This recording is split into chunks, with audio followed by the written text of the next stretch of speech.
I'm sorry, Jose, you have to start over. From the beginning? Okay. Okay, so welcome. Can you hear me now? Oh, they're not. Yes. Yes. You can? Perfect. Thank you. So let me get started then.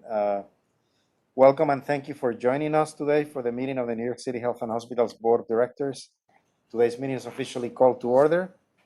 Please note for the record, Dr. Michelle Morse is representing Dave Shoxey and Philip Wadley is representing Deputy Mayor Melanie Hartzog, all in a voting capacity.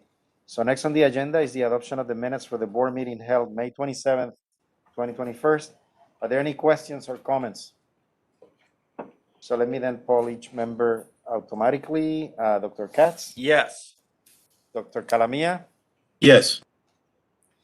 Dr. Morse, Yes. Dr. Cunningham, Yes.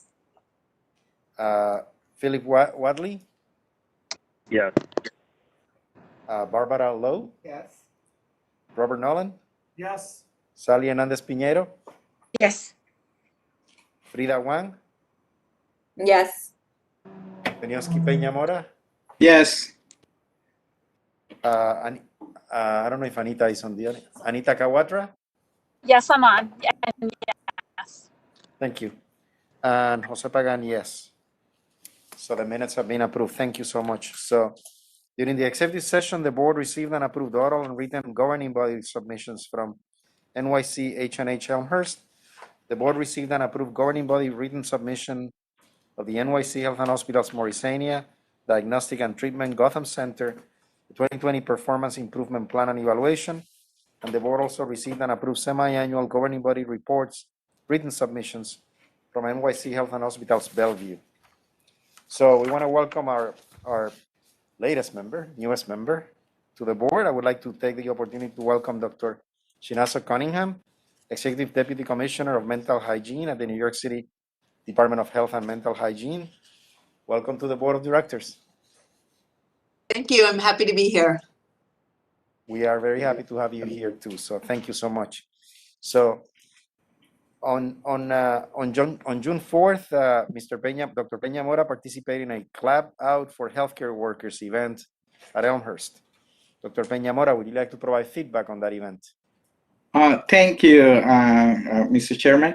It was a wonderful event attended for several of the elected officials, both at the federal level, at the state level, and at the kind of the border level. It was really nice to see all the women's elected were presented there, supporting our emergency personnel and really bringing some of the financial support that is badly needed to Elmhurst. It was a wonderful event, very well attended, and you could see there how people were so committed to the success of Elmhurst and the health and hospital that it was really breathtaking. Thank you, Dr. Peña Mora. So let me move on to Vendex approvals. Since we began the process of approving contracts prior to Vendex approvals, there are 35 items on today's agenda requiring Vendex approval. 27 are approved. There are 7 items from previous board meetings pending Vendex approval. Since we last met, we have received no Vendex approvals. We will continue to notify the board as outstanding Vendex approvals are received. So let me then move on to the resolutions, and we'll do the president's report at the end. So if you look at your agenda, it would be item number 2. So Ms. Hernandez Piñero, do you want to read the resolution? Yes, thank you, Mr. Chairman. The resolution is appointing Mark Power to replace Nella Lewis as a member of the Board of Directors of Metro Plus Health Plan, a public benefit corporation formed pursuant to Section 738520 of the Unconsolidated Laws of New York, to serve in such capacity until his successor has been duly elected and qualified or otherwise provided in the bylaws of Metro Plus. Mr. Power has been Metro Plus member since 2014. He's actively served on several committees, work groups, and is a founding board member and recent chair of Artists Alliance, Inc. We are pleased to welcome him and are particularly interested in the perspective that he will bring as a new member. That's it. Thank you. Thank you, Sally. And I have met with him, and I am sure he will have, he has a lot to contribute to the Metro Plus board. So thank you for that. Any questions or comments on this one? Okay, so let's have a vote. All in favor, please say yes. Yes. Yes. Yes. Yes. Opposed, say no, or not in favor. Okay, so the resolution is approved. Thank you so much. The next one, Ms. Wang, Rita Wang, number Thank 3. you. The next one is a resolution authorizing New York City Health and Hospitals Corporation, the system, to sign a 3-year best interest renewal contract with Cardinal Health 200 LLC, the vendor, for distribution of medical, surgical, and laboratory products for the system, providing forward purchasing of products, warehousing, and shipping with 2 one-year options to renew the contract, exercisable only by the system, and with the total cost of the contract over its full potential 5-year term not to exceed $608,800,000. And this was presented and discussed at the Finance Committee on June 7th, 2021, and approved. And I think we're going to have a presentation. I don't know, Paul, Joe. Joe, okay. Great. We having a little technical difficulties. The presentation is delayed a couple of minutes. We'll be right with you. Joe, if you want to start talking, I think I sent the Okay, materials. I'll see if I can work ahead of it. So the background of the procurement, the standard practice for all healthcare systems is to utilize a distribution partner to warehouse and distribute their medical surgical products. Cardinal Health is the prime distributor of medical, surgical, and laboratory products for the system, providing forward purchasing of products, warehousing, and shipping that permits the customers to have one comprehensive delivery platform. These services are provided to our acute, post-acute, Gotham, and correctional health. The original agreement was awarded by RFP in 2008, and a 3-year best interest extension was executed in August of 2017. Subsequent 1-year renewals was executed on August 1st, 2020. The annual spend is $110 million. Last year, the spend was $154,146,881. The increase in spend was related to COVID. The current fees are, there is a 1.1% markup on national branded products, and there is no markup on the Cardinal branded products. All of the products are selected and sourced directly by the system, and specifically the clinicians, the physicians and nurses select our products. $1.168,860,000 of the $154 million is the Cardinal annual distribution fee. So the $1.1 million is what we pay for this service. If you could move the slide ahead, or move the presentation ahead to slide 5, I would like to just kind of draw the parallel in the financial. If you look at the top bullet point, estimated $2 million in rebates on Cardinal branded products realized annually against the annual $1.1 million in fees. So not only do we earn enough rebates from purchasing their product, we actually earn about $900,000 in excess, creating a negative cost of goods for the agreement. So if we'd like to move back to slide 2.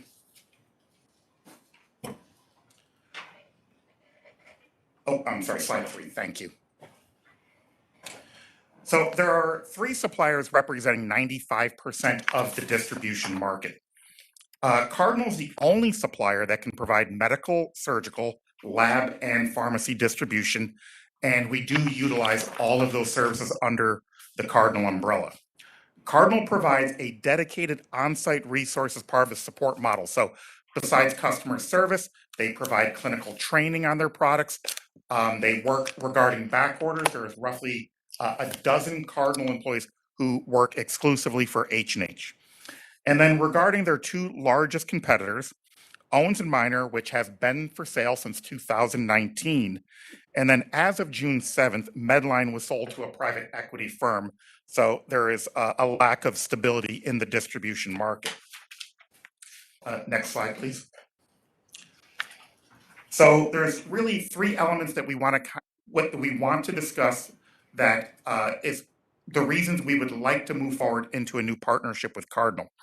So for distribution, they are doing the pre-purchasing, warehousing, and third-party logistics of products contracted and ordered by the system. They are performing deliveries 5 days a week to all facilities, and they also make themselves available for ad hoc weekend needs. Dedicated full-time employees for the daily support of all facilities. To focus on the second pillar was their COVID support. So they were a fantastic partner during COVID. They created preferred allocation of difficult stock. So as we became short stocked as all other hospitals did, they prioritized H&H for critical items such as PPE and vent supplies. There's 24/7 access to their warehouse and logistics. So we were moving product in the middle of the night. We were taking from warehouses on the other side of the country and ensuring it was delivered to our hospitals the next morning. And really were working for us, 24/7 through the several months of COVID. Cardinal also had worked with our manufacturer. So as we had to open secondary lines of sourcing, we had to work with vendors who weren't customarily our vendors, and Cardinal helped us vet product to make sure that it was safe, efficacious, and authentic manufacturer product. And an on-site clinical support team that was building custom kits so we can continue to do our procedures when all of these factories and sterilization facilities were closed down. They were coming on site to the facilities and building them so we could continue our cases. And then in operations, which is really tied to our go-forward plans and supply chain, as we transition from bulk ordering to just-in-time, which gives us the ability to just order a few pieces and not entire cases if needed. Essential to daily operations and implementation of Blue Bin inventory. So this is what permits us to make sure that all of the necessary product is at the fingertips of the clinicians and the right amount. So, and that makes up 3,300 items, which are our essential items that are used in our hospitals every day.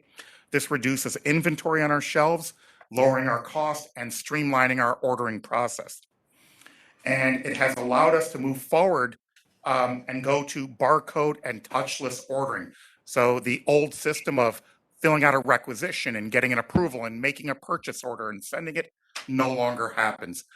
The Blue Bin, the barcode is read, it knows that it's empty. The order goes directly to Cardinal, and Cardinal delivers it the next day. Next slide, please. And then moving forward with the contract renewal justification, as we had discussed, the very robust rebate that we earn. Also, from our previous contract, we've enjoyed over $13 million in cost of goods savings and a very competitive 1.1% national brand markup with no markup on the $25 million of Cardinal branded product we buy each year. As we talked about the impactful investments around their great emergency response, our technology advances and operational advances to Blue Bin and inventory management. And then as we talked about the 7 dedicated resources who are on site, and then the 5 who live back in New Jersey, who just work for H&H to move us forward.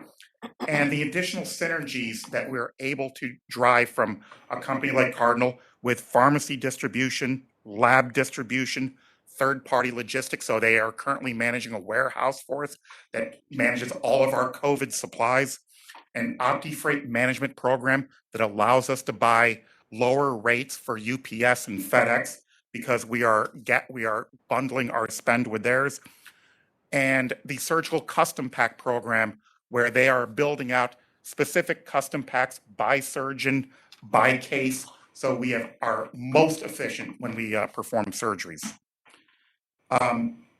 Next slide, please. And then the contract renewal justification continued. Really just the 3 pillars that we hit into: the pandemic response, our Blue Bin implementation, And then the more focus here at the third pillar, the supplier transition considerations. There is a potential supply disruption if you were to move to another distributor. It was turning over 55,000 critical items to a different vendor.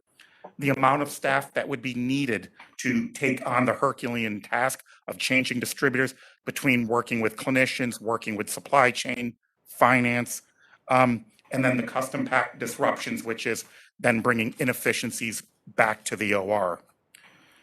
In our due diligence, the Premier Group Purchasing Organization, which is the group purchasing organization that H&H belongs to, had done a similar RFP for the contracting of distribution services. And in their findings, they were only able to achieve a 3.75% markup, which is approximately 60% greater than what H&H will pay in this current agreement. And Premier represents over 3,600 hospitals where they have aggregated their spend, and they have members such as NYU and Sinai and Northwell. And this was sent out to all three of the major distributors. And this, is part of our due diligence to show that we are market competitive, or more than market competitive, in the pricing that we were offered. Next slide, please. No, I think you skipped one for vendor diversity. Oh. You know what, we can go back. I think I maybe stapled out of sequence. Okay, so we'll move forward with contract renewal justification. So, sorry. No, so operating procedure 100-5, which is the operating procedure that governs procurement, does permit that when it is in the best interest of the corporation, the determination is supported by a cost-benefit analysis, you may move forward with vendor and pricing due diligence. And what we've put together here is some of that cost-benefit analysis of what it would cost health and hospitals if it was to migrate to another distributor. We have estimated that it's approximately $18.13 million that it would cost in everything from temporary clinical help to select our products, finding a new 3PL program, and having to move tens of thousands of pallets of supplies out of one warehouse to another for no benefit, and the amount of temporary resources that would be needed in supply chain to update the data that is contained within 2,000 or 3,000 contracts making up over 50,000 items. And then there's also lost opportunity. So as the supply chain would work on a migration to a new vendor, there would be no work done on our savings and operational efficiency projects. Can you move to the next slide, please? Oh, yeah, so we're a little bit out of sequence. So we did that one, please go ahead. Okay, so vendor diversity. So the goods account 99% of the agreement. That's where the cost comes in. And these products are selected by H&H. They're not selected by Cardinal. Cardinal purchases using H&H contracts, using H&H pricing, and they only purchase the amount that we want. So we may purchase a 30-day amount, a 90-day amount. They are not a cooperative, and they are not an aggregator of spend. 74% of the products are contracted through third parties, which we had mentioned, the Premier Group Purchasing Organization. And then clinical regulation impacts the quality of the diverse suppliers. As we know that this is there's a lot of proprietary product that is only made by one company that we need to perform healthcare. Historically, H&H has excluded this contract from MWBE participation. But as we move forward, Cardinal has worked to increase the MWBE participation for New York State, New York certified vendors. An additional 10 vendors are in process, and they've added 18 over the past year. The total MWBE spend is just under $960,000, which is a combination of some sub-vendor or subcontractors to Cardinal and MWBE vendors that H&H purchases from. In addition to this amount, there is 5% that is purchased from diverse vendors that are not New York City or New York State certified. Based on the 8.12% currently achieved and additional open opportunities, there's a recommendation for the MWB goal of 8.52%. At that time, we had gone back and worked with Cardinal, and Cardinal has committed to doubling that number to 17.04 by the end of the contract in 5 years. Next slide, please. Okay, so the MWB growth of vendor purchasing and subcontract, the global presence to kind of illustrate that Cardinal is a good steward to the program. They have over 2,700 diverse suppliers. They recognize other groups, so they count within their service disabled, women, minorities, lesbian, gay, bisexual, and transgender, with a spend, as you can see there, approaching over 400 million worldwide. They have begun to promote minority vendors by participating in minority supplier development councils, intercity capital connections. And I'd like to kind of draw your attention to the bottom line. Last year, Cardinal had invested $2 million in the promotion of MWB suppliers and grooming and cultivating them for the market. And they have agreed to increase that number to $36 million over the 5 years of our agreement. Next slide, please. And this is their corporate diversity, as you can see in the color.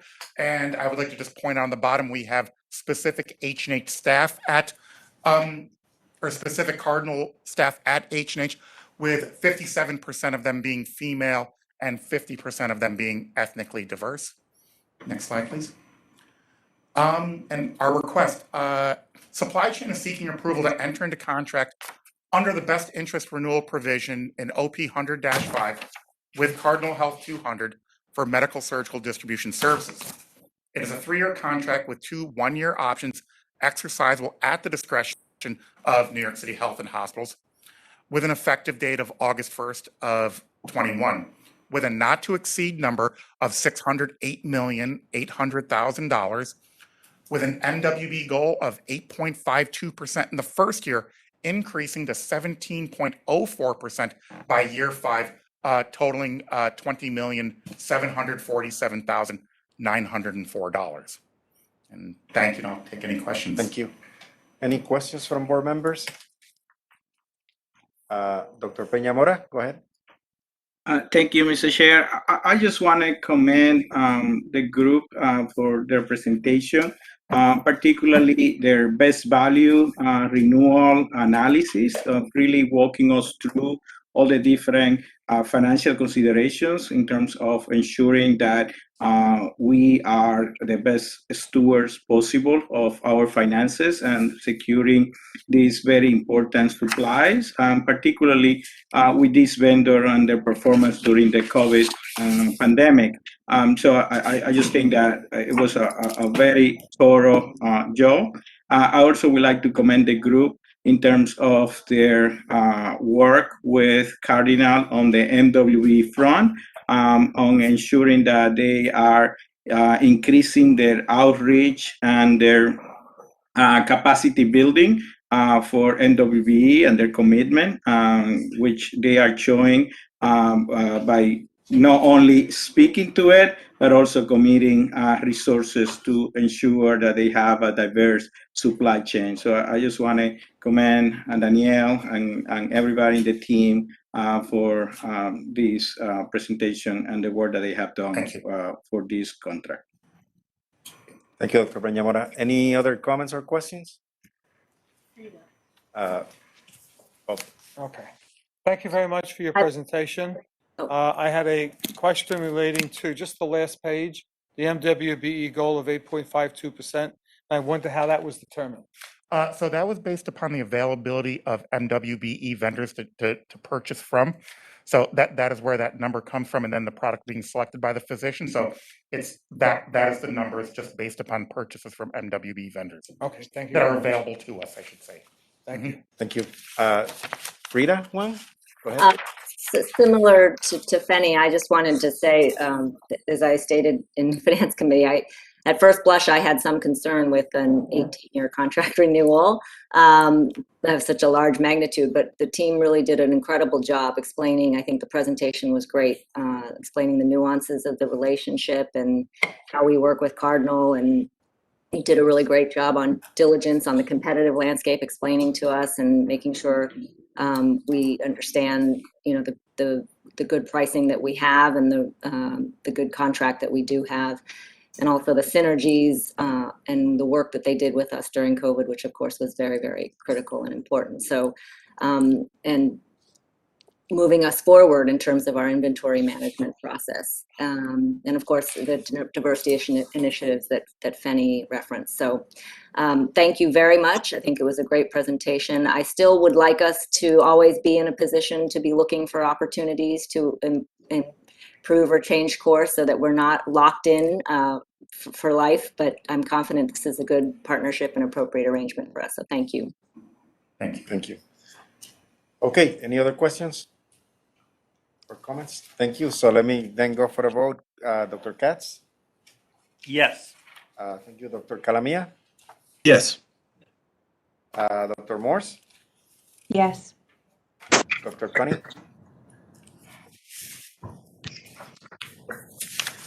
Dr. Cunningham? Mr. Wadley? Yes. Thank you. Ms. Lowe? Yes. Mr. Nolan? Yes. Ms. Hernandez Piñero? Yes. Ms. Wang? Yes. Mr. Peña Mora? Yes. Ms. Kawatra? Yes. Thank you. And Mr. Pagan, yes. So resolution passes. Thank you so much. Let's move to the next one. Frida?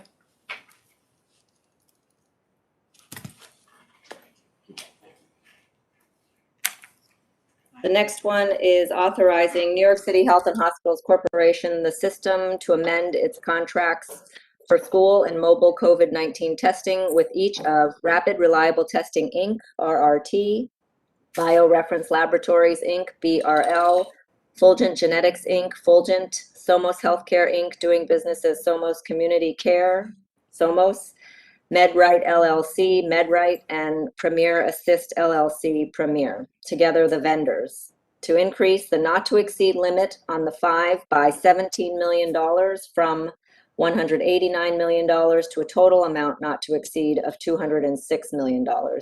This was also presented and approved at the Finance Committee on June 7th, 2021. Thank you. So my name is Chris Keeley, currently serving as the Chief Operating Officer for the Test and Trace Corps. So as we all know, New York City faced some of the harshest challenges under COVID. What we did as part of that response was come to the board asking for support last December to support contracts that would be able to allow us to provide two types of testing. DOE testing, so testing in the public schools on a routine basis, sometimes weekly, sometimes monthly, but it varied across the city as time went on. Under that DOE testing, under that contract that we brought to you in December, we contracted with BioReference, Fulgent, Somos, and MedRight are the four currently conducting work at about $16 million per month under the current contract. And then for community testing outside public schools, community testing that would allow us to do testing on sidewalks, with mobile units, allow us to do testing in a variety of settings, like congregate care settings if needed. At times we went into school bus depots to help test school bus drivers before they were going off to school at the beginning of the year. So it allowed us a lot of flexibility to be able to provide testing no matter what the setting was needed. So far to date, vendor performance has been satisfactory. And when the board authorized this in December, this was a 12-month contract, so it would go through the end of this calendar year, through December. But we requested and you provided authorization up to $189 million for not to exceed that would carry us through 6 months. We're hitting that 6-month point. We have spent down most of that money. What we're looking for, rather than additional funding to carry us through December, is we're looking for 1 month of additional spending 1 month of an NTE to expand the NTE with an additional $17 million to allow us to get through July. And in the meantime, we've put out a new bid. We've put out a new RFP to get new vendors to come in with the hope and the expectation, which has proven to be the case, that new vendors would be able to provide new types of testing at lower cost than our current terms.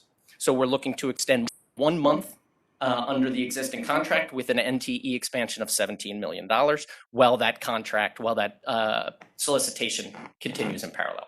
Next slide, please.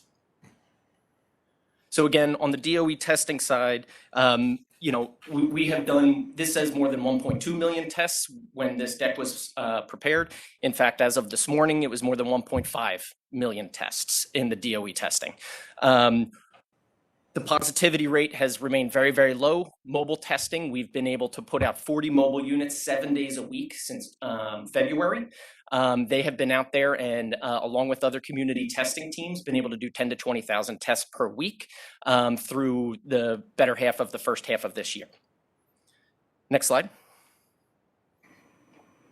So these types of testing have been critical to the city's response. This has allowed us to bring this morning, the positivity rate in the city was 0.53%. We only saw 175 new cases this morning. We only saw 78 admissions into the hospitals across the city this morning. And there's been over 9 million vaccinations administered, doses administered throughout the city. It really is unbelievable, the amount of work. And this type of testing in the schools and in the communities has really been critical to that.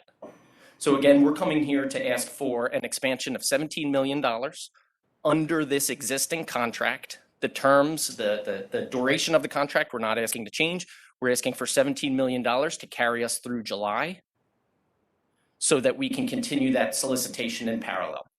All of the funding under this will come from New York City under the existing test and trace MOU with OMB. That is effective for expenses through June of 2022. And in July, we'll come back to the board here with the proposals under that parallel solicitation, I should note. With the existing vendors, we have 6 vendors that we're currently working with. Here you see updates on their MWBE spend. With MedRite, you see there that there was an $8 million spend to date when this was prepared. Overall, that says currently 8% of $8 million. In fact, since then, it's 14% overall, and the most recent month, they've hit 31% of their monthly spend for MWBE. Fulgent has been a late bloomer on this. They've begun to do some spend under MWBE in the last month, and would be happy to discuss that further. Premier, they were at 1% overall with their most recent month at 17%. You see there $760,000 paid to date. Premier, compared to the others, is a much smaller provider under this contract. And with rapid reliable testing, that shows $18 million paid to date. They've got a 12% spend. That says expecting 10%. Since then, they've brought that up to 12%. And the most recent month was at 34%. Somos and BRL, you see both of them are meeting 30% targets that they had agreed to. So those that are sort of lagging further behind, some of them were based on vendors that needed to develop relationships with subcontractors in order to meet the targets that they agreed to. Some of them were faster at that. Some of them were a bit slower on that. But all of them at this point have developed those relationships. And so those that are at overall, 17% or more like 10% overall, they got developed a little further down that 6-month period of time, but the spending has begun and the spending is ongoing at this point. Overall, you see at the bottom there, we've got at about 22% overall of the spend under this agreement has been with MWBE partners. Next slide. So again, we are seeking the board's approval to allow us to increase the not to exceed by $17 million with the current pool of providers, the 6 providers, BioReference, Fulgent, Somos, MedRite, Rapid Reliable Testing, and Premier. It will move the NTE from $189 million to $206 million. The contract terms will stay unchanged. They currently run through December. But again, they would be replaced under this new parallel solicitation come August, which we'll bring back to this board in July. And again, the funding for this is $17 million, comes from New York City under the existing MOU for test and trace, which is good through June of 2022. Thank you. Thank you. Any questions from board members? Bravo. Bravo. Dr. Morse? Yeah, thanks so much for the presentation. I was just curious about how rates of vaccination are impacting the demand for testing, and if you could speak a little bit more about what the additional $17 million is going to do in terms of access for testing. Yeah, absolutely. So, there's a number of factors, including vaccination, that have been the warmer weather, other types of things, where we've been seeing testing on a seasonal basis, but largely driven by vaccine, really drop off in the last few months in a good way, right?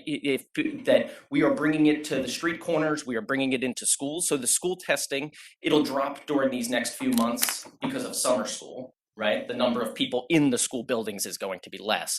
But come the fall, after I bring back the new contracts next month, we're hoping that we'd be able to continue under those new contracts, school testing, where there will be some set standard for that.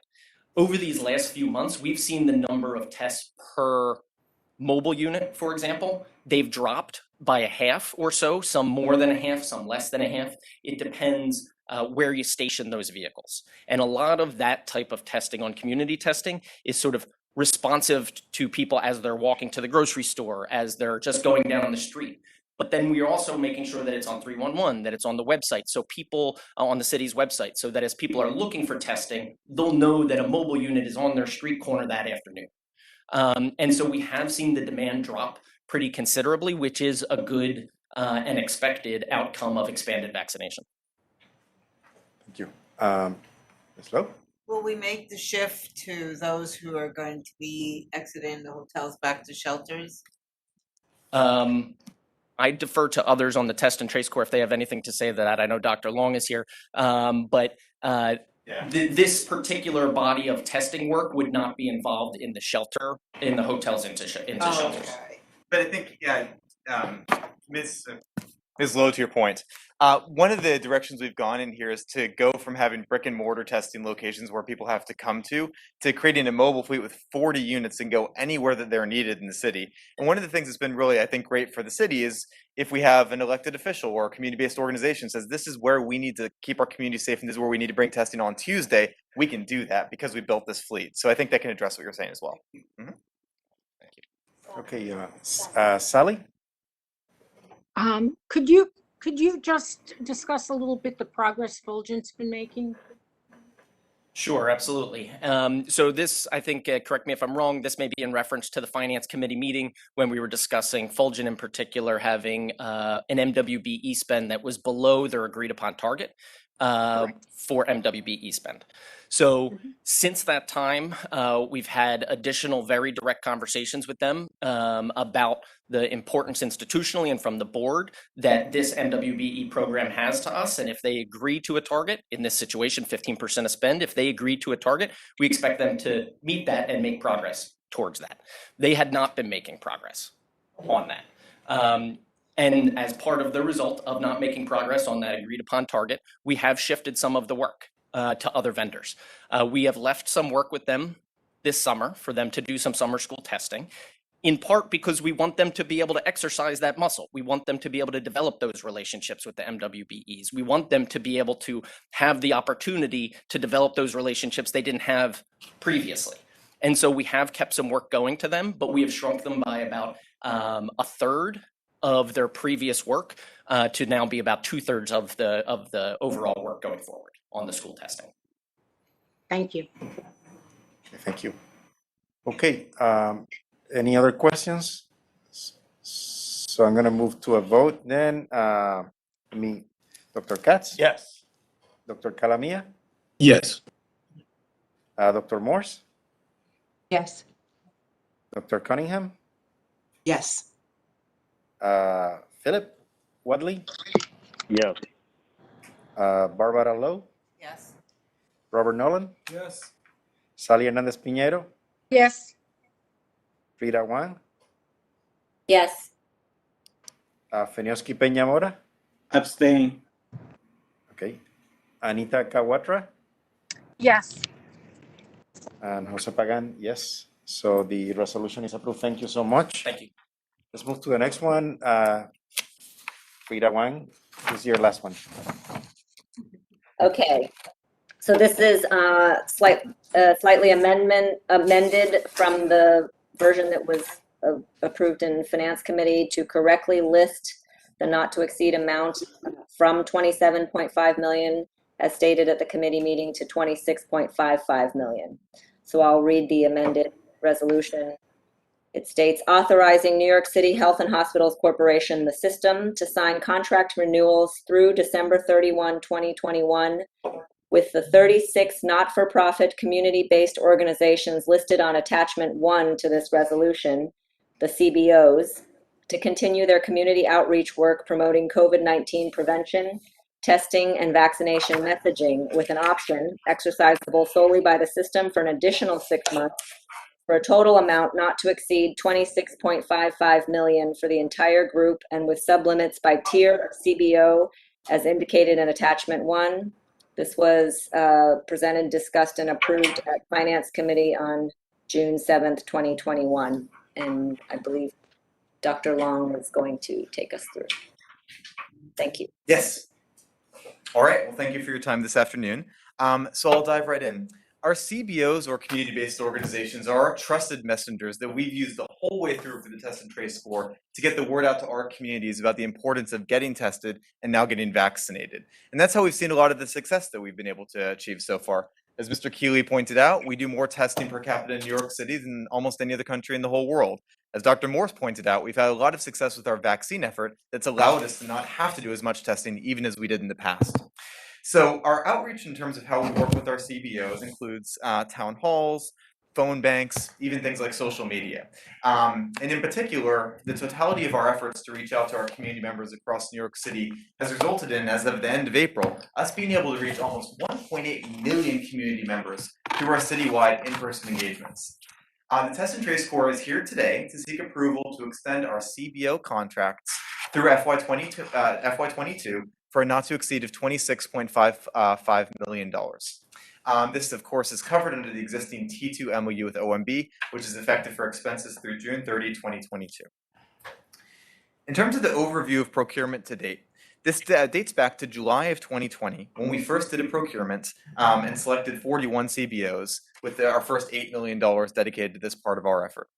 And from November 2020 through June of 2021, so through now, we've dedicated another 15.8, next slide, thank you. Another $15.8 million to the 39 CBOs that were performing highly and satisfactorily from the first set.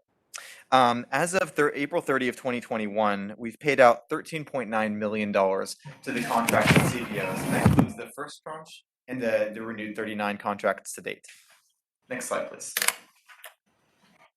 Now, in terms of their milestones of completion, I want to show you here some numbers that really speak to how we've been able to be successful in our testing and in our vaccination efforts. We laid out goals for our CBOs in terms of the metrics here that you see on this slide, from things like virtual town halls, contacts from phone banks, regular email updates, and our CBOs far exceeded every single one of the goals we laid out for them, and that's how we've been able to really reach out to our communities. In particular, I'll highlight the third row here. We set out a goal or an expectation that our CBOs would reach 95.4 thousand people from phone banks and text messages and call lines. They actually reached nearly 1.4 million people, exceeding the goal by over 1,400%. And it's through outreach like that our CBOs have really played this critical role. Not only do they know how to reach out to people in their communities, but they are that trusted voice that achieves the outcome of people getting tested, or again, to Dr. Morse's earlier point, people getting vaccinated. Next slide, please. So in terms of their performance to date, and this is drawing from the first contract renewal period, of our 39 CBOs, 36 have consistently met all milestones and requirements. Next slide, please. So for our proposal for next steps here, our proposal is to renew our contracts for the 36 CBOs that have consistently met all milestones. Over the next 12 months, Our goals include vaccination, testing, and continuing our hyperlocal effort, which is where we look across the city to see where there may be upticks in cases and where we can deploy more resources, including those trusted voices, to enable our communities to understand what's going on and know what they can do to make a difference in their community, which can be getting tested and, of course, getting vaccinated. Our focus in terms of where we're going to work with our CBOs is our Task Force on Racial Inclusion and Equity Neighborhoods, which are 33 TRIE neighborhoods across New York City. Our timeline for this will be from July 1, 2021 through December 31, 2021 for the first 6-month period, followed by an optional 6-month extension period.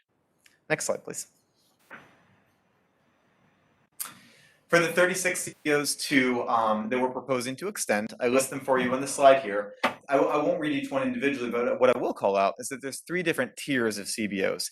Each tier has an increasing level of responsibility and increased milestone goals set for each of the CBOs. I'm actually going to go over those for you in just a moment. Next slide, please. A couple more words about the diversity of our CBOs and what makes them the trusted voices that they are in all of our communities. First off, all of them are not-for-profits. Second off, they cannot be MWBEs themselves because they're not-for-profits. But that again speaks to their strength as not-for-profits.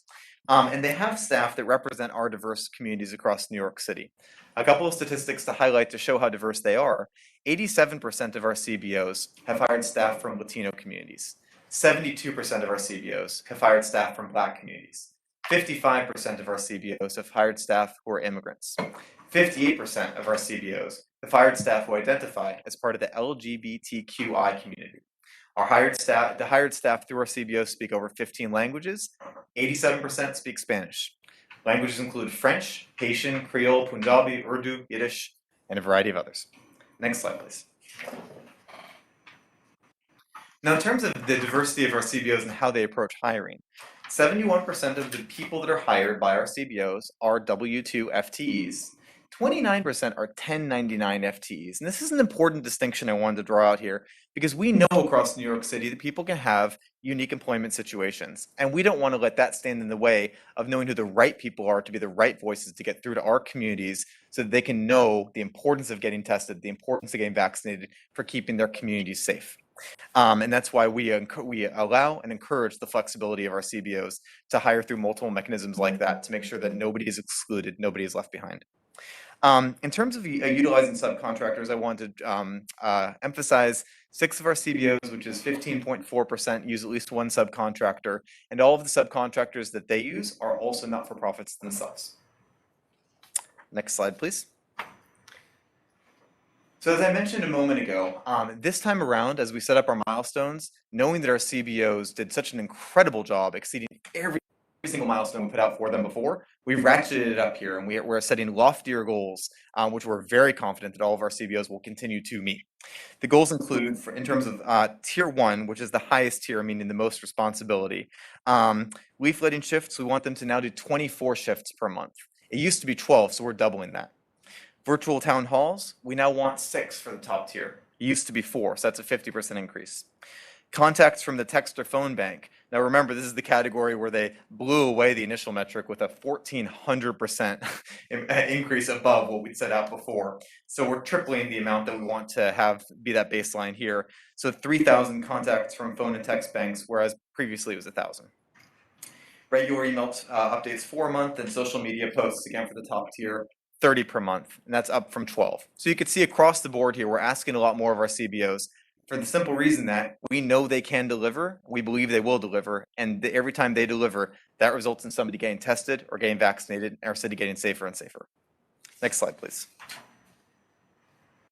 So to summarize for our approval request today, we are seeking approval to extend the 36 CBO agreements through FY 2022.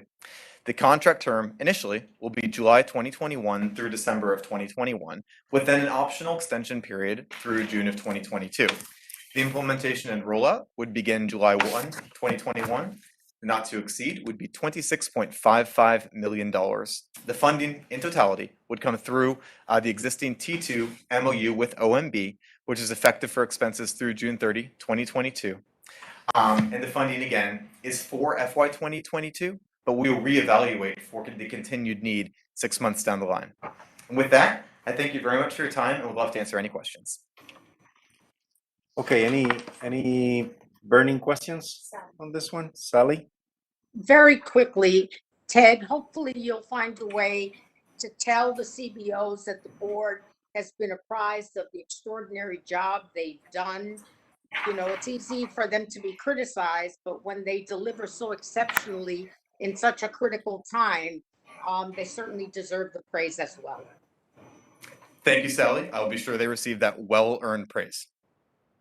Any other questions or comments? I just had one other one. Yeah. I also agree with the incredible work that that the CBOs have been doing. I was just curious, Ted, if you wanted to say anything else about the determination about whether or not the contracts would be extended beyond December. Any thoughts about, what would go into that decision? Yeah, that's a great question. And as you know, better than anybody else does, we really hope that this is the final curve of COVID. We really hope that we will not have another resurgence or anything like that. But there are some question marks. And as we continue to track things closely, that will define what we need to keep our city safe. And, what I will say is I think, for the first 6-month period here, there's no question we need our CBOs to do everything that they've done that's made us successful as a city so far. But we'll reevaluate where things with COVID are. I'm humbled by COVID and not wanting to necessarily make predictions about where things are necessarily going to go. But as you know, we will together be keeping a very close eye on it and keeping close touch. Thank you. So let's go to a vote then. Dr. Katz? Yes. Dr. Calamia? Yes. Dr. Morse? Yes. Dr. Cunningham? Philip Wadley? Yes. Barbara Lowe? Yes. Robert Nolan? Yes. Sally Hernandez Piñero? Yes. Frida Wang? Yes. Renioski Peñamora? Yes. Anita Kawatra? And Jose Pagan, yes. Thank you so much. Thank you for everything you do. I look forward to the day where you only have one job. I'm impressed by all the work you, Chris, and the whole team is doing, and I'm sure the board feels the same way. And I don't know how you do it, but you guys have done it. So congratulations. Yeah. So let's move to the next one, Dr. Peñamora. Your turn now.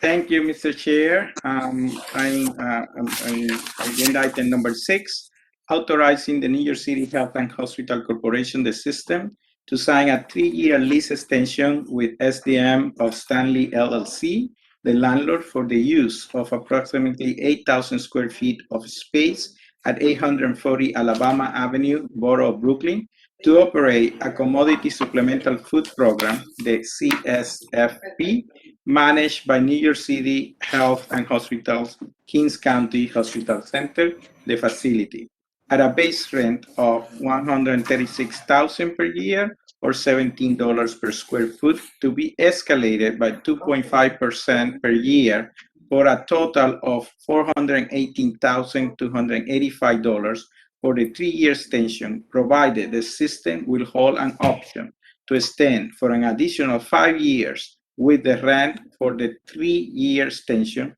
and 5-year option totaling $1,188,111.76. This was presented to the Capital Committee on June 7th, and it was approved for consideration by the full board.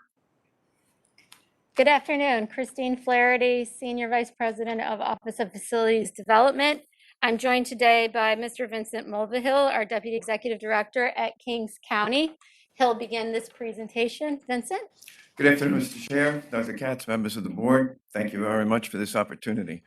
So the New York City Health and Hospitals, Kings County, has operated this commodity supplemental food program in the 8,000 square foot facility since 1995.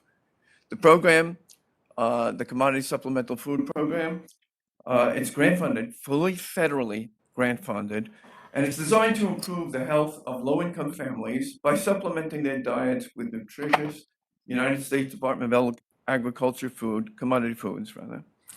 We receive food in gross quantities, large, bulk, Our facility, while it's 8,000 square foot, 4,600 feet of that space is warehousing. We break down the pallets and separate the food into individual packages. And once a month, the food packages are distributed to seniors 60 years of age and older who are income eligible, and they must reside within the New York City limits. The food packages include 1% low-fat milk, non-fat dry milk, fruits, vegetables, canned meats, fish, chicken, fruit juices, peanut butter, and dried beans, and a host of other things. The Commodity Supplemental Food Program staff do all the packaging, and they not only distribute the food from this location, but they distribute the food to approximately 30 locations throughout all 5 boroughs of New York City. Some of those locations might include the senior centers, senior housing, and churches. I'd like to note we are the second largest distributor of this program in New York State. The program provides guidance on the preparation of nutritious food meals and other health information by our nutritionists. We're open from Tuesday to Friday, every other Monday, and Saturdays. The program has a monthly caseload of 10,000 participants. Next slide, please. As you can see, we're located approximately 3 miles from New York City Health and Hospitals, Kings County. Any of our participants that should need healthcare or can benefit from healthcare, they're not that far away. And we certainly have not forgotten our team in Gotham, East New York. You don't see it on the map, but Gotham, East New York is not that far away, and depends on the patient's preference as to where we would send them. Next slide, please. Thank you, Vincent. I do want to point out that was discussed during our capital committee. This is an H&H site, and that being said, we are working closely with Sheldon McLeod and Kings County on improving the environment of the center, getting our branded logo up and making it a little bit more welcoming than it is today. We're incredibly excited about this minor improvement that will ensure that we have consistency and brand recognition for the great work that's been happening here and will continue at this site should the board approve this resolution.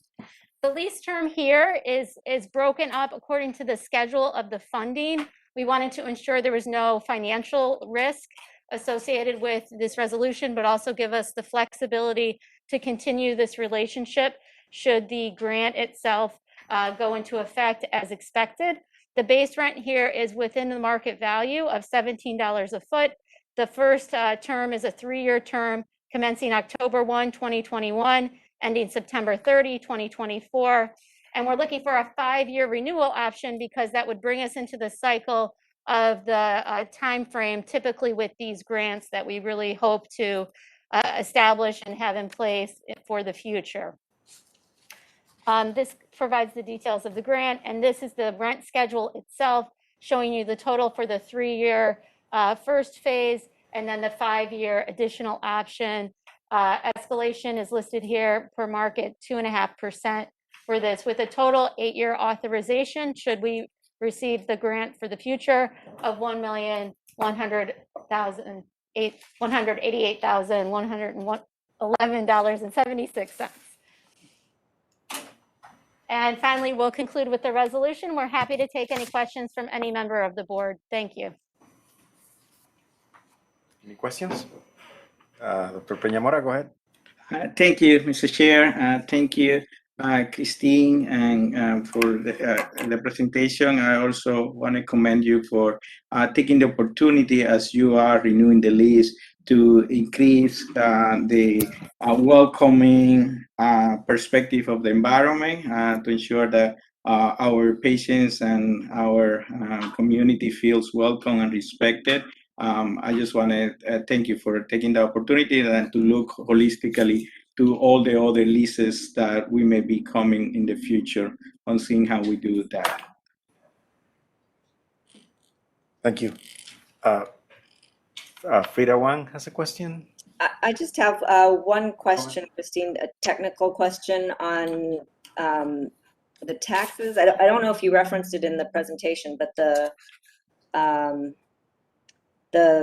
valuation from Savitt Partners references a tax reset to the 2020-2021 year. what does that mean exactly? So a tax reset typically means you had an evaluation moment per the law where the taxes are bumped according to different stages within real estate. So if they're recognizing that tax reset, that must be the cycle that those are in. There was a pause during COVID for some properties, so Okay.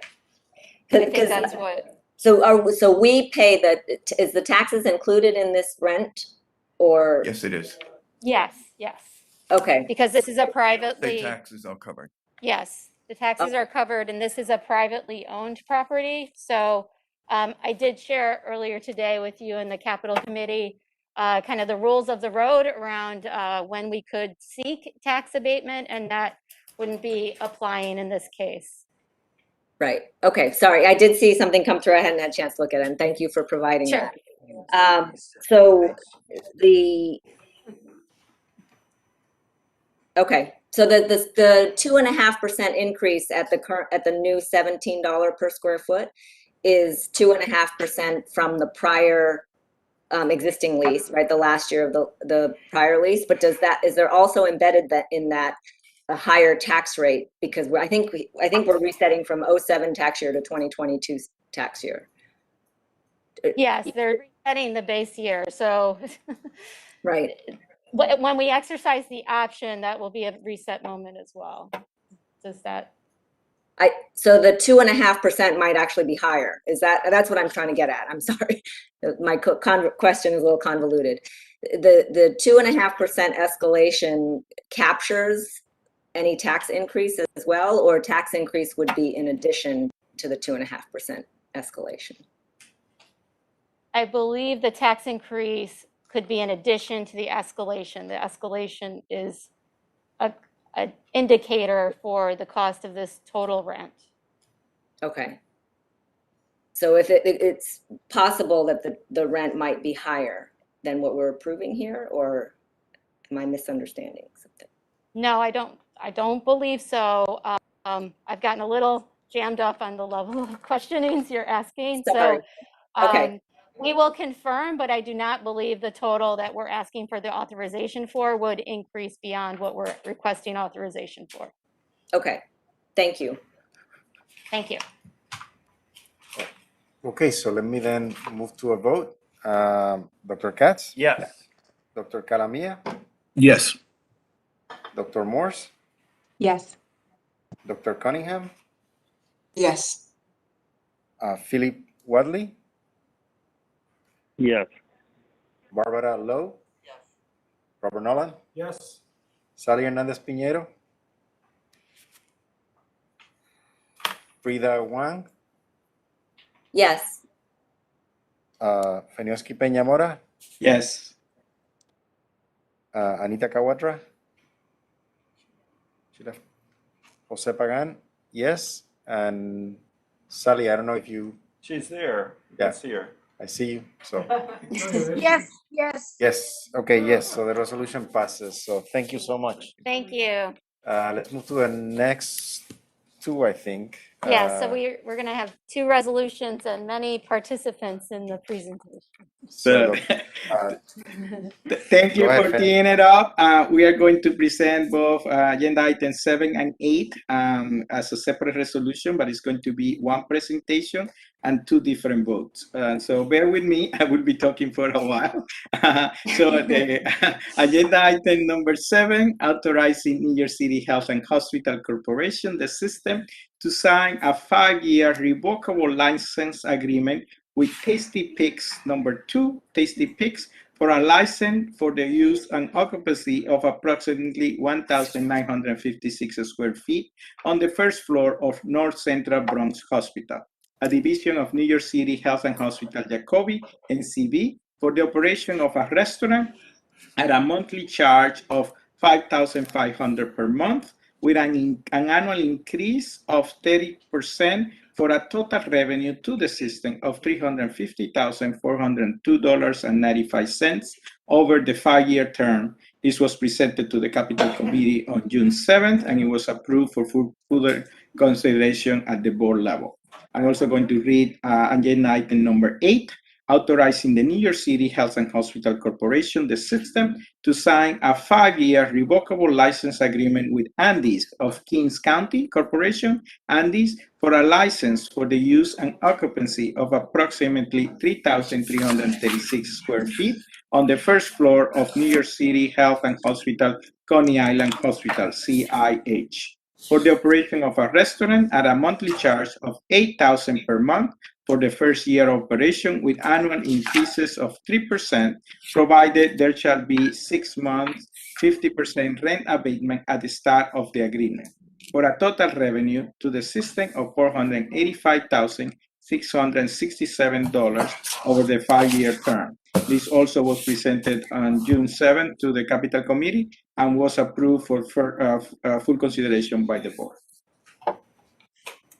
Good afternoon. Christine Flaherty, Senior Vice President, Office of Facilities Development. I'm joined for this presentation by Paul Albertson, Vice President, Supply Chain. Chris Mastromano, CEO of Jacoby, is on the WebEx, as well as Svetlana Lipinyatsky, CEO of Coney Island Hospital. So we're gonna kick this off with Mr. Albertson giving an overview of our food vendors at H&H hospitals. Thank you, Paul. Thank you, Christine, and good afternoon, everyone. I do want to give a little bit of a backdrop here associated with the food service options that we're providing across the systems. And we've had lots of conversations with the CEOs over the years about various options that we've tried to employ and have employed and where we're going today, which these two presentations really represent. There has been interest in being able to determine if we would be successful with selecting a single vendor to go across the system and looking at branding ourselves in a particular manner. And there was lots of interest in considering it, and we decided not to pursue that because it doesn't really provide the opportunity for us to look at what's going on in the neighborhood, being able to tailor selections that would best fit the interest of our employees, and also the ability to look at our local options and working with our communities. The changes we've also made in the last couple of years in concert with New York City Healthy Standards is assuring that the food that's being provided is one that meets the city standards, which is a very important piece. And it also not being able to provide beverages with sugar in them. So part of the interest, of course, in fast food has been providing those types of foods, and that's not something that's of interest to vendors that provide lots of kind of chain services, but it is something that works well for our local communities.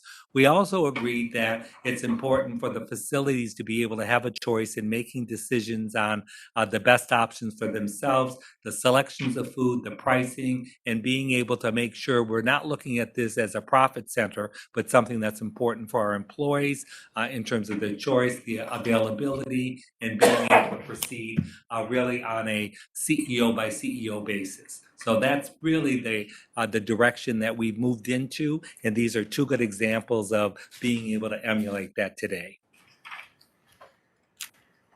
Next slide.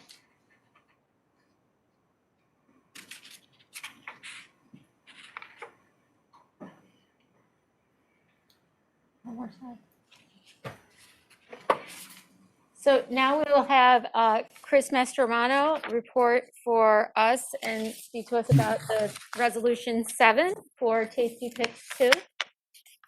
Hi, Good Chris. afternoon. Hi, everybody. Good afternoon. So thank you for the opportunity to present. North Central Bronx, until just pre-COVID, had always offered food to staff and visitors. During COVID, the vendor at that time was not able to continue services and did not come back. We made a decision locally to canvass the area to see if there's someone that could provide service to our staff, families, and families, of course, that was a reasonable cost. We chose Tasty Picks 2. They're a local-based restaurant. They have a couple of small businesses in the area. As it notes, it's 10 years experience. They offer very healthy options, from sandwiches to smoothies. They certainly will comply with the New York City Healthy Beverage Initiative. Some staff take the walk. There's nothing immediately around. So they do take the walk and they frequent some of the other businesses, and they're very, very happy.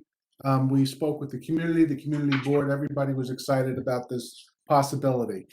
Currently, the space, we had converted it to a vaccine waiting area in the interim, and even now that we've been pretty good with flow. So the space is unoccupied at this time. Next slide.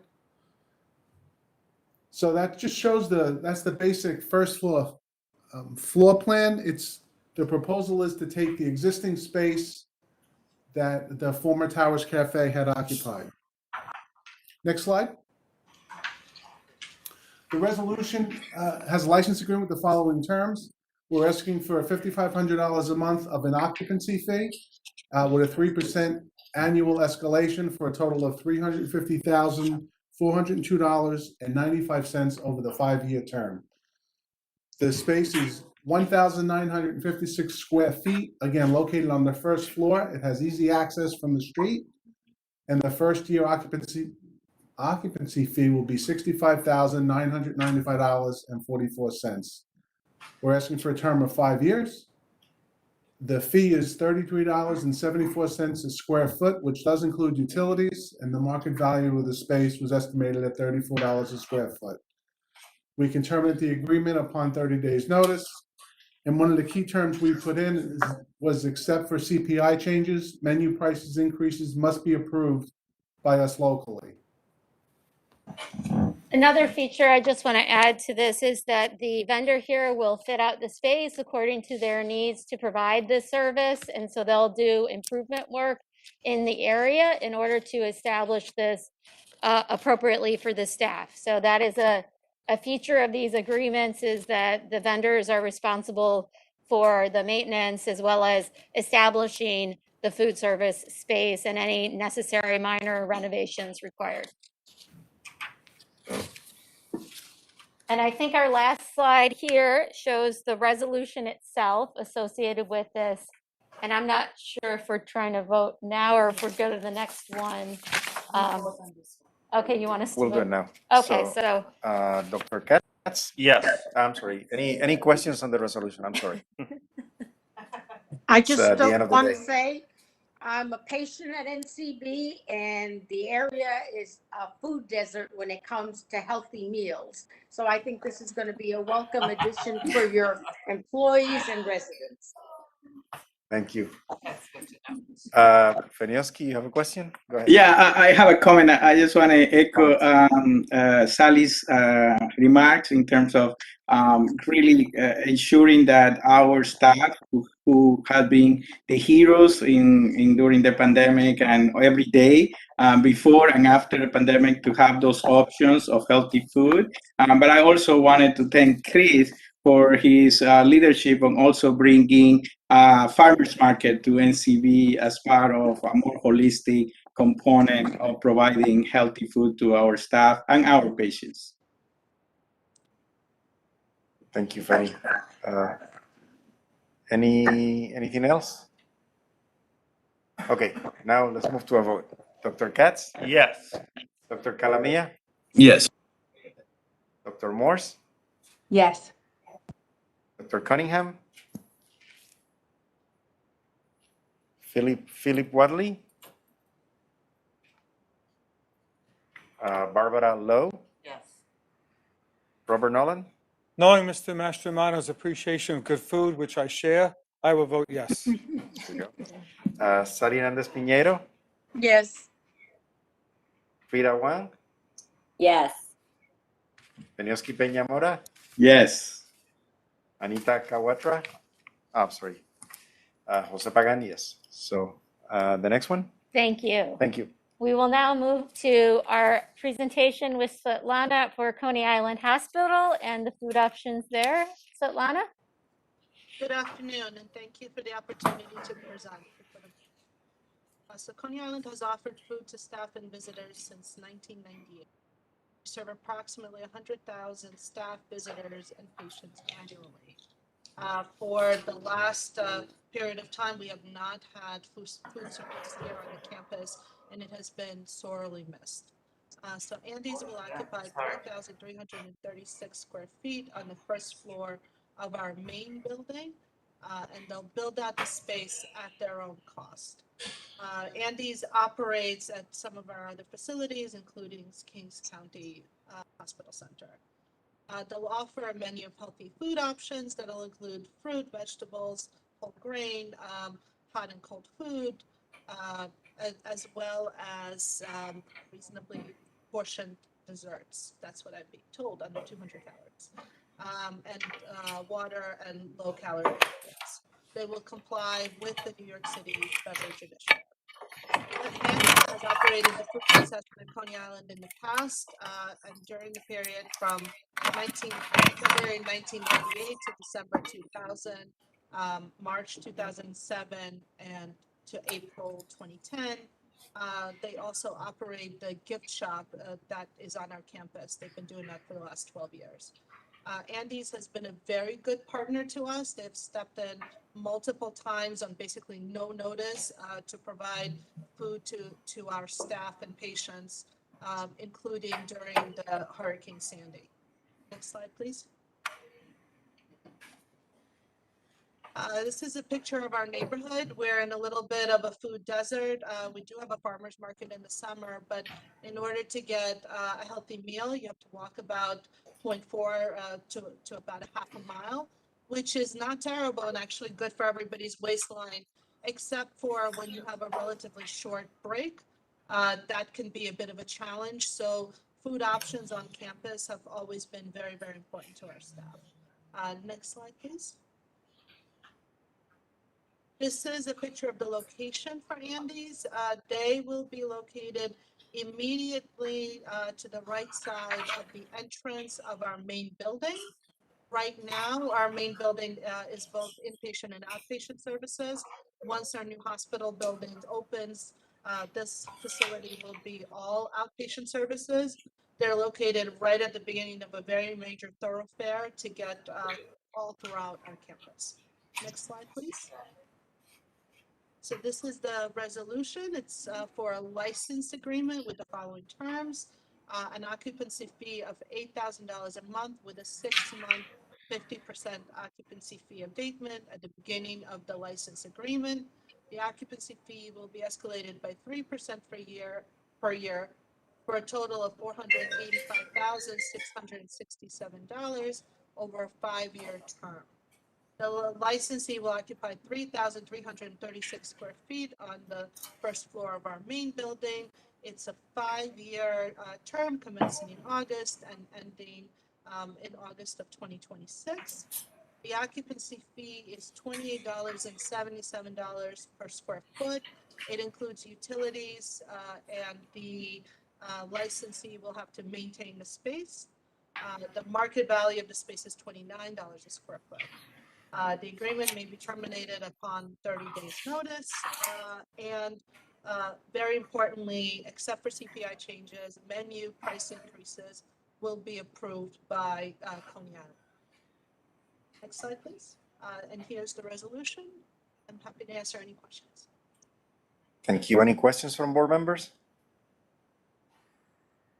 Okay, so let's move to a vote then. Dr. Katz? Yes. Dr. Calamia? Yes. Dr. Morse? Yes. Barbara Float? Yes. Robert Nolan? Yes. Sally Hernandez Piñero? Yes. Frida Wang? Yes. Benioski Peña Mora? Yes. And Jose Pagan, yes. So the resolution is adopted. We move now to number 9, and I will recuse myself from this one. So I think Dr. Peña Mora takes over, right? No, Frida. Frida Wang, I'm sorry. Takes over.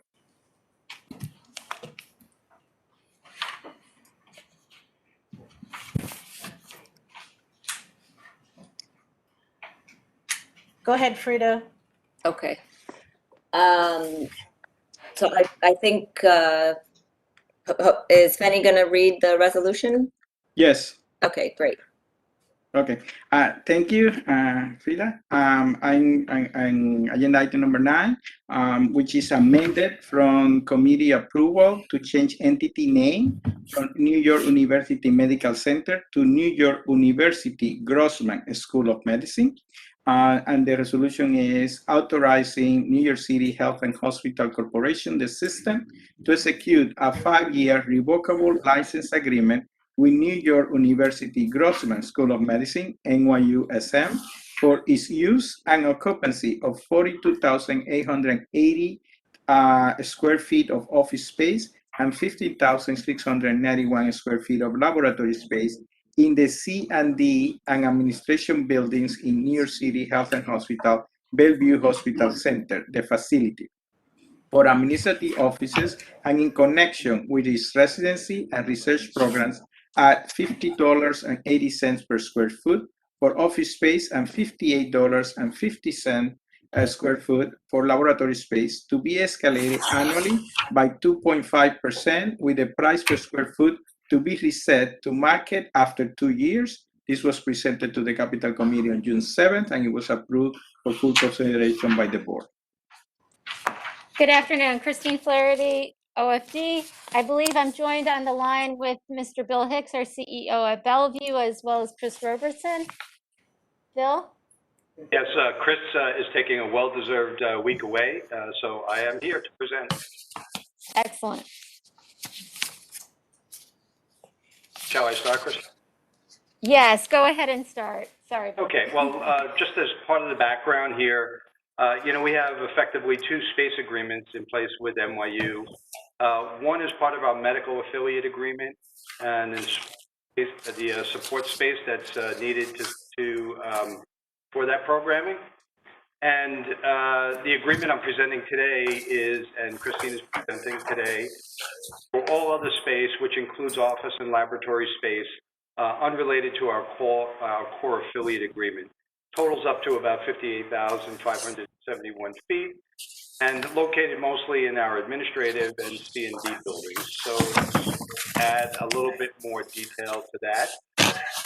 The New York University Grossman School of Medicine is a not-for-profit medical school and hospital in the longstanding medical affiliate of New York City Health and Hospitals, Bellevue.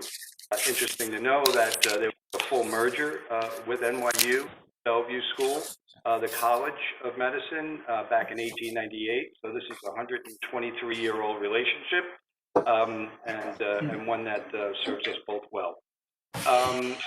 NYUSM occupies space at Bellevue subject to the affiliation agreement, as I mentioned, and it also occupies space unrelated to its role in the medical affiliate under the space licensing agreement. And that was first authorized in 2011 and renewed in 2016. Prior to that, much of the space went uncompensated to Bellevue. Under the licensing agreement, NYUMC pays the system an occupancy fee at fair market value rate, or better. In 2016, NYUSM occupied 15,691 square foot of space, and that was escalated to a rate of $60.86 per square foot, and 42,880 square feet of administrative space, which was escalated to a rate of $54.14 per square foot.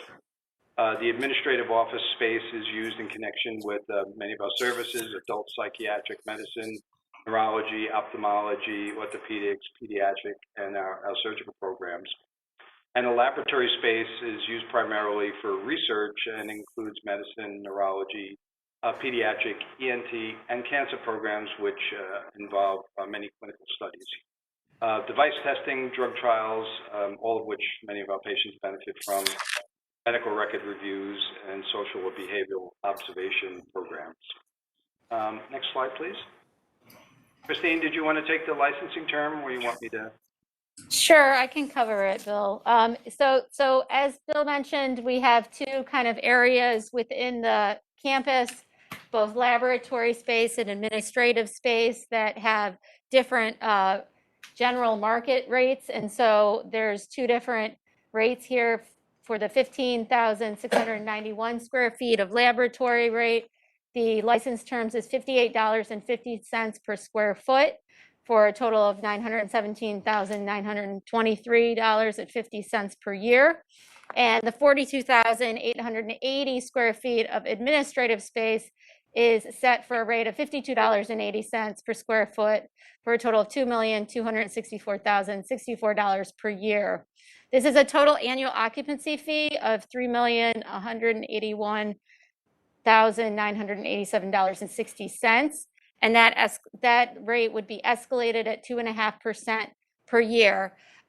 When we had the fair market evaluation done, it was clear that the market has been impacted by the pandemic and that the real estate rates were lower than previous license agreements. And for this reason, while we are requesting a 5-year approval, we have agreed with NYU that we would reevaluate the market after 2 years. There is a little risk in us doing that. However, we believe in New York City. We believe that the market in this area of New York City is going to increase and real estate will be more valuable than it has been for this specific market assessment. And that's why we've agreed upon kind of a reset moment after 2 years so that we can reevaluate the rates here and hopefully get this closer to what it was in the previous agreement. In this license agreement, there's roles of the facility and roles of NYU listed here, really to kind of marry into how we operate today with them. This is space embedded inside of our facilities, similar to the prior resolutions. It's not like we have separate meters or anything. And so all of this kind of rolls into the overall operation of the campus.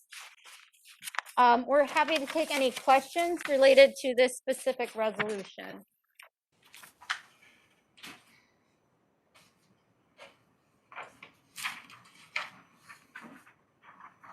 I may have missed. Sorry. No, You want Frida to call on people. Oh, I'm sorry. I forgot I am.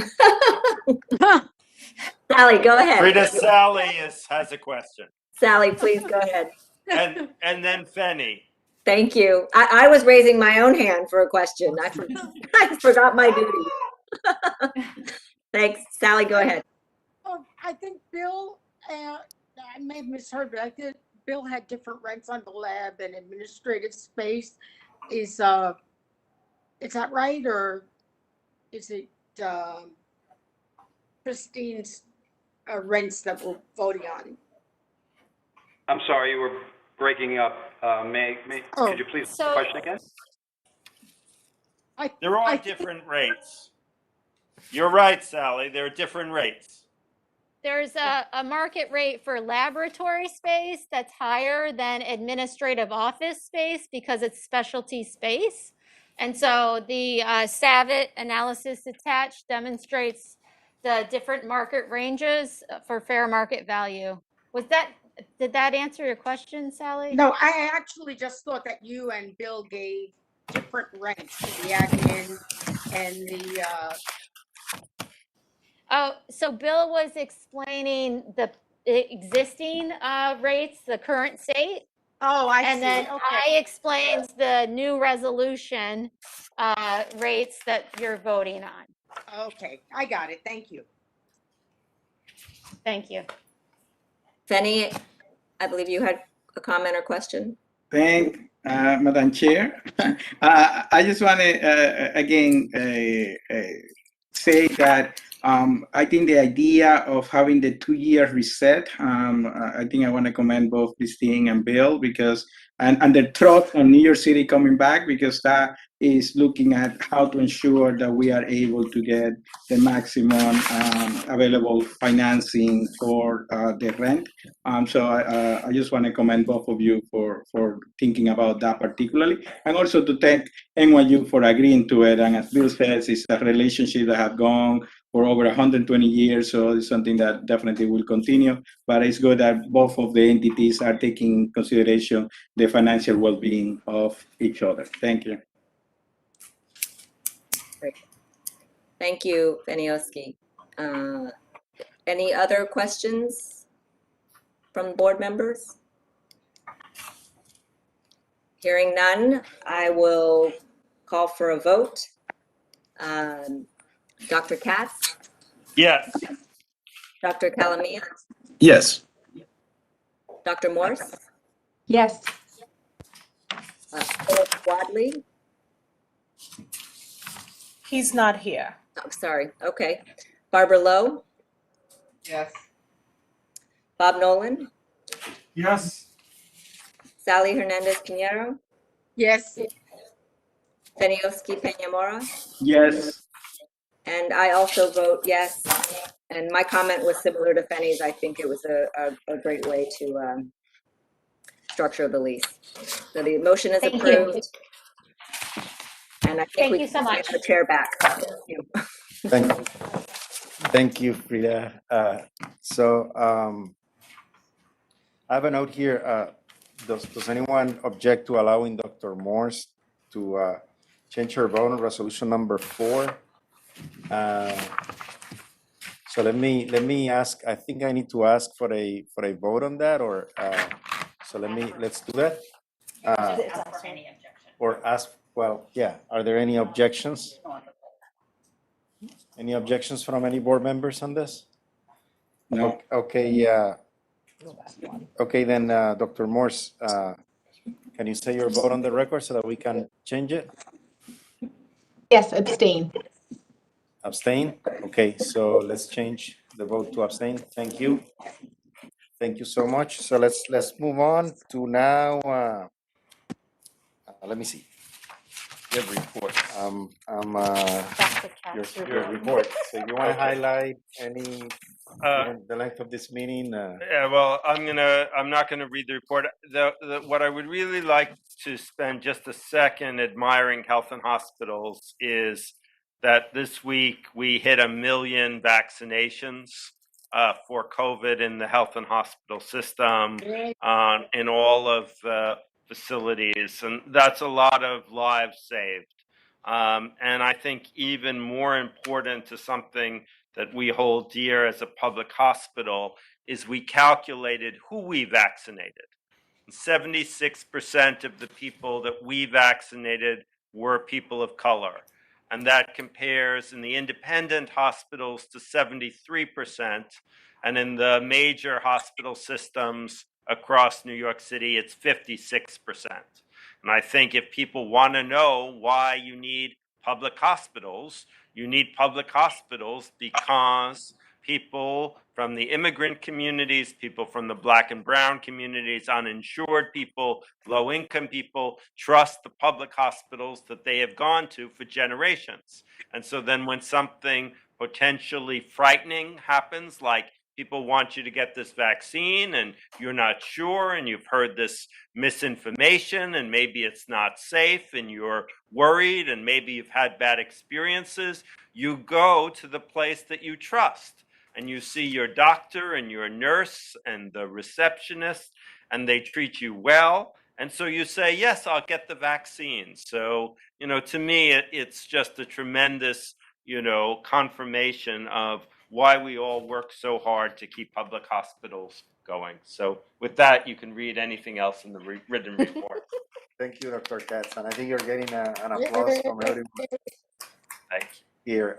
Any questions or comments or for Dr. Katz? I just want to comment in Dr. Katz mentioning about the number and the percentage of the vaccination, particularly because those were the population that was at the front line.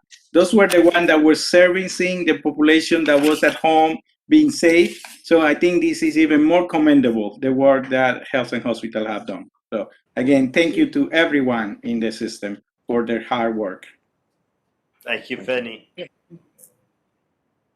Okay, anything else?